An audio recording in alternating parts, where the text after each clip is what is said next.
You guys have heard of Power Rangers and maybe even Masked Rider. Well, the free TV film streaming service Shout Factory is bringing a bunch of Japanese superhero shows like Kamen Rider, Ultraman, and Super Sentai to the US through their new English language streaming service called Tokushoutsu. A lot of the shows on Tokushoutsu, I'm going to be very honest, I've never even seen before. But feeling a little bit nostalgic after checking it out, I decided to take a closer look and a look back at some of the other tokusatsu shows that made their way overseas here to us back in the late 90s and early 2000s. Together they transform into the Superhuman Samurai Cybersquad. Superhuman Samurai. Now, I love alliteration, and Superhuman Samurai Cybersquad spoke to that side of my psyche. See? This show was an adaptation of the Japanese tokusatsu show Gridman the Hyper Agent.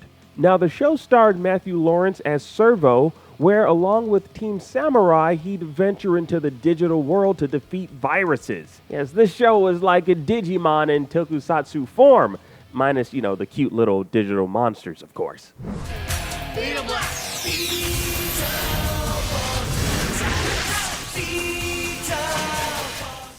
And so the alliteration continues with Big Bad Beetleborgs.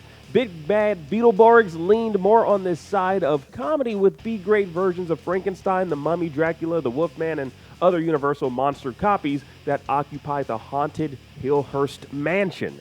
This is where our kid heroes find a friendly ghost that grants them the wish of being superheroes. Thus, the Beetleborgs are born. The show used fight footage from the Metal Hero Tokusatsu series Juko B Fighter for the first season and B Fighter Kabuto for the second.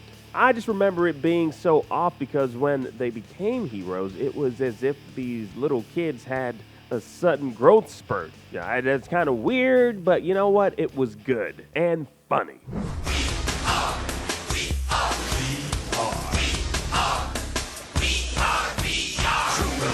I don't know where I was for this, but apparently there was a fascination with virtual reality in the mid-90s. So VR Troopers was Saban Entertainment's attempt to capitalize on that and the success of their other franchise, Power Rangers. For this show, they took footage from 3 different Metal Heroes tokusatsu shows: Superhuman Machine Metaladur, Dimensional Warrior Spielbahn, and Space Sheriff Scheider. They unfortunately had to cancel it after 2 seasons despite its success due to exhausting all the special effects and fighting footage. Now, kids aren't dumb. You gotta understand that. They would have noticed repeating footage. But with a bunch of stuff blowing up, I'm pretty sure who would have cared as a kid, Fast Rider. Masked Rider was actually American 90s kids' first introduction to anything Kamen Rider related, as it was an adaptation of the Kamen Rider Black RX Japanese series, the 9th series in the Tokusatsu superhero franchise. Now, the story of Masked Rider is similar to that of Superman's origin story. Only the hero in Masked Rider lands on Earth as a teenager with a weird, oversized Furby friend named Furbus. So, yeah, they didn't even hide the fact that they were mocking Furbies. Now, while it only ran for 2 seasons, Masked Rider left a lasting impact on the whole American adaptation of tokusatsu shows.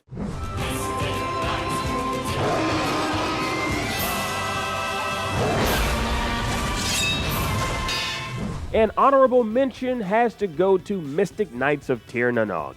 This was Saban Entertainment's first attempt at filming their very own special effects for an original series that wasn't an adaptation of a pre-existing tokusatsu series. It was loosely based on Irish mythology and actually filmed in Ireland. So it was a very nice change of pace.